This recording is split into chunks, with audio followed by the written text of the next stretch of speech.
దద్దరిల్లిన దెందులూరు సిద్ధం. మన భీమిలిలో జరిగినటువంటి సిద్ధానికి ఈరోజు దెందులూరులో జరిగినటువంటి సిద్ధానికి ఒక తేడా ఉంది. ఉత్తరాంధ్రలో వైఎస్ఆర్సీపీకి ప్రజా వ్యతిరేకత ఉందని ప్రచారం చేశారు. ఉత్తరాంధ్ర ప్రజలు ఏంటి అని అంటే there very particular about administration and all. గవర్నమెంట్ని మార్చేది ఆ ఉత్తరాంధ్ర ప్రజలే. ప్రభుత్వాలు సరిగా పరిపాలించకపోతే ఇమ్మీడియట్గా యాంటీ ఓటింగ్కి వెళ్ళిపోయేది ఉత్తరాంధ్ర ప్రజలే. వైఎస్ఆర్సీపీ మీద ఉత్తరాంధ్ర ప్రజల్లో వ్యతిరేకత ఉందని చెప్పి వీళ్ళు ప్లాన్డ్గా అక్కడ సృష్టించారు దాన్ని. బట్ అక్కడ భీమిలి సభ ఎక్సలెంట్గా సక్సెస్ అవ్వడంతో వాళ్ళు చేసినటువంటి ఆ ప్రచారం రాంగ్ అని చెప్పి ఒకటైతే అర్థమైపోయింది. గోదావరి జిల్లాల్లో వీళ్ళేం ప్రచారం చేస్తున్నారంటే ప్రజా వ్యతిరేకత ఉందని పరిపాలించట్లేదు, ఇది మా అడ్డా అని చెప్పి ప్రచారం చేస్తున్నారు. చంద్రబాబు నాయుడు గారు స్ట్రాటజిక్గా పవన్ కళ్యాణ్తో పొత్తు అనేటువంటి ప్రిఫిక్స్ వేసుకొని ఇంకా పవన్ కళ్యాణ్ని అక్కడ వారాహయాత్రకు పంపించి 34 నియోజకవర్గాల్లో ఒక్క సీటు కూడా వైఎస్ఆర్సీపీని గెలవకుండా చూసే బాధ్యత నాది అని చెప్పి ప్రసంగం ఇచ్చాడు పవన్ కళ్యాణ్. బట్ ఈరోజు జనాలు చూస్తే అది తప్పని అర్థమైపోయింది. వాళ్ళు వచ్చినంత కార్యకర్తలు, ప్రజలు కాదు. ఇట్స్ నాట్ భారీ బహిరంగ సభ కాదు అది. ఓన్లీ కార్యకర్తలు, వార్డు మెంబర్స్, సర్పంచులు, సర్పంచులు ఇట్లాంటి వాళ్ళందరిని తీసుకొచ్చారు అక్కడికి. అంటే ఓన్లీ ఆ పార్టీకి సంబంధించిన కార్యకర్తలని, ఆ కార్యకర్తల మీటింగ్ అది. అక్కడికి భారీగా కార్యకర్తలు వచ్చారంటే అక్కడికి పవన్ కళ్యాణ్ గోదావరి జిల్లాల్లో ఒక్క సీటు కూడా వైఎస్ఆర్సీపీకి దక్కకుండా చూసే బాధ్యత నాది అని ప్రసంగం ఇచ్చాడు కదా. అది ఇప్పుడు రివర్స్ అయిపోయినట్టే. పవన్ కళ్యాణ్కి ఒక్క సీటు కూడా రాదు. అంతమంది కార్యకర్తలు వచ్చారు అక్కడికి.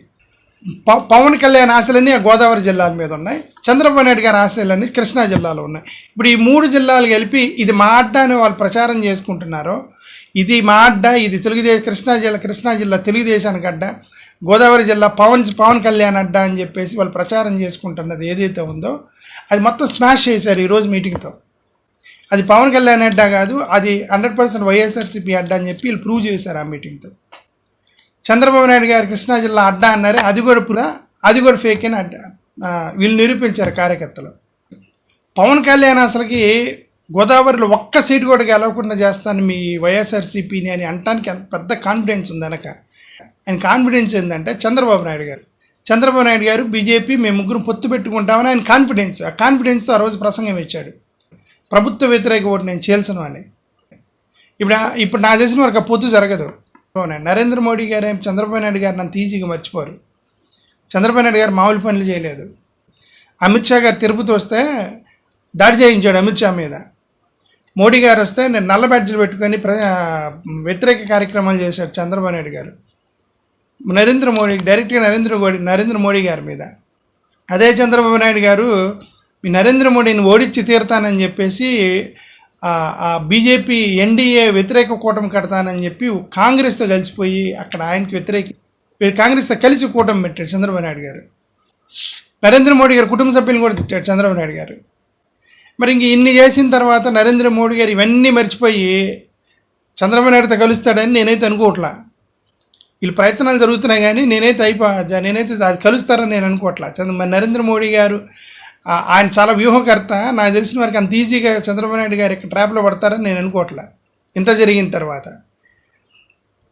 తర్వాత. బట్ పవన్ కళ్యాణ్ కాన్ఫిడెన్స్ ఏంటంటే మేము ముగ్గురం కలిసి వెళ్తాము, వైఎస్ఆర్సీపీని ఒక్క సీటు కూడా గోదావరి జిల్లాలో గెలవనివ్వని చెప్పి ఛాలెంజ్ చేశాడు. ఎలక్షన్ దాకా అవసరం లేదు. ఇప్పుడు ఈ రోజు జరిగిన దెందులూరులో జరిగినటువంటి కార్యకర్తల సమావేశం ఏదైతుందో జగన్మోహన్ రెడ్డి గారితో, that is an indication Pawan కళ్యాణ్కి ఒక సీటు కూడా రాదు నియోజకవర్గం గోదావరి జిల్లాల్లో. మళ్ళీ YS Jaganmohan Reddy clean sweep చేసేస్తాడు 100%. అసలు పవన్ కళ్యాణ్ గారు ఆ భీమవరంలో పోటీ చేయబోతున్నారు. ఆ భీమవరం నుంచే చాలామంది కార్యకర్తలు వచ్చారు అక్కడికి. అసలు పవన్ కళ్యాణ్ అసలు ఈ కాపు కులస్తులు నన్ను లిఫ్ట్ చేస్తారనుకున్నాను, కాపు కులస్తులు నన్ను పట్టించుకోవట్లేదు, ఈ కుల రాజకీయం చేయదలుచుకోలేదని ఆయన స్ట్రాటజీ మార్చుకొని కాపుల కోసం రాష్ట్రం అంతా తిరిగే బదులు అన్ని కులాలను కలుపుకొని కేవలం గోదావరి జిల్లాలో నా సత్తాచ్చు నిరూపిస్తానని చెప్పి అక్కడే తిరిగాడు ఆయన వరాహయాత్ర. అయినా సరే ఆ ఏరియా నుంచి చూడండి ఎంతమంది కార్యకర్తలు దెందులూరు సభకు వచ్చారు. చూడండి ఎంతమంది కార్యకర్తలు దెందులూరు సభకు వచ్చారు. అంట. ఆ స్ట్రాటజీ కూడా వర్కౌట్ అవ్వాలి పవన్ కళ్యాణ్. ఓకే, జగన్మోహన్ రెడ్డి ఒక విషసర్పం లాంటి మిమ్మల్ని ఒక్కడు కూడా వదిలిపెట్టాడు, మొత్తాన్ని కాటేసి చంపేస్తాడు విషయంతోటని ఇదే గోదావరి గడ్డ మీద నిలబడి పవన్ కళ్యాణ్ ప్రసంగం ఇచ్చాడు. జగన్మోహన్ రెడ్డి గారు విషసర్పం లాంటి అని చెప్పి జగన్మోహన్ రెడ్డిని ఒక విషసర్పంతో పోల్చి ప్రసంగం ఇచ్చింది అదే గడ్డ మీద నిలబడి చెప్పారు. పవన్ కళ్యాణ్ చెప్పాడు, మీ అందరినీ కాటేస్తాడు అన్నాడు పవన్ కళ్యాణ్ ప్రసంగంలో. ప్రజలు నమ్మారా? ప్రజలు నమ్మారా? చూడండి దెందులూరులో ఎంతమంది వచ్చారు. నమ్మట్లేదు. ఇప్పుడు జగన్మోహన్ రెడ్డి గారు విషసర్పం అని మీరు విషం జిమ్మినా సరే ప్రజలు నమ్మే పరిస్థితులు లేరు. అందరు జగన్ వైపే ఉన్నారని చెప్పి ఇది ఒక ఉదాహరణ ఇది. ఓకే, అదే గోదావరి గడ్డ మీద నిలబడి పవన్ కళ్యాణ్ ఈ వాలంటీర్స్ మొత్తం కూడా కిడ్నాపులు చేస్తున్నారు, ఆడపిల్లల్ని కిడ్నాప్ చేస్తున్నారు, వాళ్ళందరూ అరాచక శక్తులుగా తయారయ్యారు, రైట్, హ్యూమన్ ట్రాఫికింగ్ చేస్తున్నారు, ఉమెన్ కిడ్నాప్ చేస్తున్నారు, ఏదేదో పిచ్చి పిచ్చి మాటలన్నీ చేశాడు వాలంటీర్స్ మీద. ఆ వాలంటీర్స్ ఇప్పుడు పగ తీర్చుకున్నారు. వాలంటీర్స్ అందరూ వచ్చి నిలబడ్డారు ఆ పగ సభలో. ఇప్పుడు ఎవరినైతే వాలంటీర్స్ తిట్టాడైనా ఇప్పుడు ఆ వాలంటీర్స్ మొత్తం ఆ సభలో ఉన్నారు. మరి నువ్వు హ్యూమన్ ట్రాఫికింగ్ చేస్తారు, అమ్మాయిలు ఎత్తుకుపోతారని వాలంటీర్స్ అంటే వాలంటీర్స్ ఊరుకుంటారా? మొత్తం వచ్చి ఆ సభలో నిలబడ్డారు. ఇప్పుడు పిఠాపురం, రాజోలు, గన్నవరం, అన్నవరం ఇక్కడ నేను పార్టీ ఆఫీసులు పెట్టి నేను మీకు అండగా నిలబడతానని ఒక పెద్ద అబద్ధ ప్రచారం చేశాడు అప్పుడు పవన్ కళ్యాణ్ గారు. అసలు అక్కడ చంద్రబాబు నాయుడు గారు ఈ పొత్తులో సీట్లు కూడా ఇచ్చేటట్లేడు ఆ 4 ప్రదేశాల్లో. ఎక్కడైతే నేను నా పార్టీలు పెడతానన్నాడో, నా పార్టీ ఆఫీస్ పెట్టి నేను మీకు అండగా నిలబడతా అన్నాడు పవన్ కళ్యాణ్ గారు, అక్కడ చంద్రబాబు నాయుడు సీట్లు ఇవ్వాల. ఆ 4 నియోజకవర్గాలు భారీగా తరలొచ్చారు మన జగన్మోహన్ రెడ్డి గారు మీటింగ్కి. ఇప్పుడు ఆ 4 నియోజకవర్గాల నుంచి భారీగా వచ్చారు జగన్మోహన్ రెడ్డి గారి మీటింగ్కి. ఇప్పుడు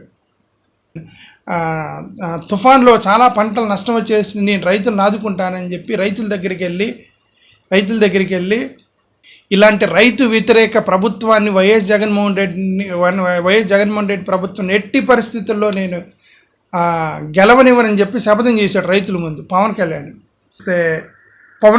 పవన్ కళ్యాణ్ ఇచ్చినటువంటి ప్రసంగానికి, పవన్ కళ్యాణ్ చెప్పేటటువంటి ఇది నా అడ్డా అని చెప్పేదానికి, కృష్ణా జిల్లా నా అడ్డా అని చెప్పి చంద్రబాబు నాయుడు చెప్పేదానికి అవి మొత్తం అబద్ధం అని తేలింది. జగన్మోహన్ రెడ్డి గారు గోదావరి జిల్లాలో జగన్మోహన్ రెడ్డి గారిదే, కృష్ణా జిల్లా కూడా జగన్మోహన్ రెడ్డి గారిదే అని ఈరోజు సభ నిరూపించింది. అది ఈరోజు సభ నిరూపించింది. So as it is Jaganmohan Reddy గారు ఆయన ప్రసంగంలో ఆయన ఏవైతే చేశారో, అవి ఏవైతే స్కీమ్స్ చేశారో, ఈ పేద ప్రజలకు ఏం చేశారో, గ్రామీణ ప్రాంత ప్రజలకు ఏం చేస్తారో, విద్యావ్యవస్థకి ఏం చేస్తారో అవి మొత్తం కూడా చెప్పుకుంటూ వచ్చారు జగన్మోహన్ రెడ్డి గారు. ప్రతి మీటింగ్లో చెప్పుకుంటూ వస్తున్నారు. ఆయన సంక్షేమ పథకాలు, జగన్మోహన్ రెడ్డి గారు చేసిన సంక్షేమ పథకాలు, జగన్మోహన్ రెడ్డి గారు చేసినటువంటి ఆ మంచి పనులు, సంక్షేమ పథకాలు, పేద ప్రజలకు చేసినటువంటివి ఇవన్నీ కూడా చెప్పుకుంటూ వచ్చారు. సరే, ఇంక మళ్ళీ నేను చెప్పడం ఎందుకు, మీరు ఆ ప్రసంగం వినండి జగన్మోహన్ రెడ్డి గారిది. ఓకే, బట్ ఏదేమైనా సరే అక్కడ భీమిలీలో వీళ్ళు చేసినటువంటి వ్యతిరేకత ఉంది అనేది అది ఫెయిల్ అయింది అనేది తప్పు అని నిరూపించబడింది. ఇప్పుడు దెందులూరులో ఈ గోదావరి జిల్లాలో మా అడ్డా అన్నారు, కృష్ణా జిల్లా మా అడ్డా అన్నారు, ఇది మీ అడ్డా కాదు జగన్ గారు అడ్డా అని చెప్పి ఒకసారి నిరూపించాడు జగన్మోహన్ రెడ్డి గారు. రేపు మేబీ కమింగ్ నెక్స్ట్ సిద్ధం ఎక్కడెక్కడో రాయలసీమలో ఉండిద్ది అనుకుంటే, ఇంక రాయలసీమ ఆయన అడ్డా అది, ఇంక దాంట్లో అన్స్టాపబుల్ ఆయన జగన్ గారు అడ్డా అది రాయలసీమ. ఓకే, ఈ రెండింటికంటే ఇంకా భారీగా సక్సెస్ అయింది అక్కడ. సరే, ఏదేమైనా జగన్మోహన్ రెడ్డి గారు ఇంకా అన్స్టాపబుల్ ఇన్ 2024 2024 ఎలక్షన్స్లో మనందరం అండగా ఉండి జగన్మోహన్ రెడ్డి గారిని గెలిపించాం. Thank you.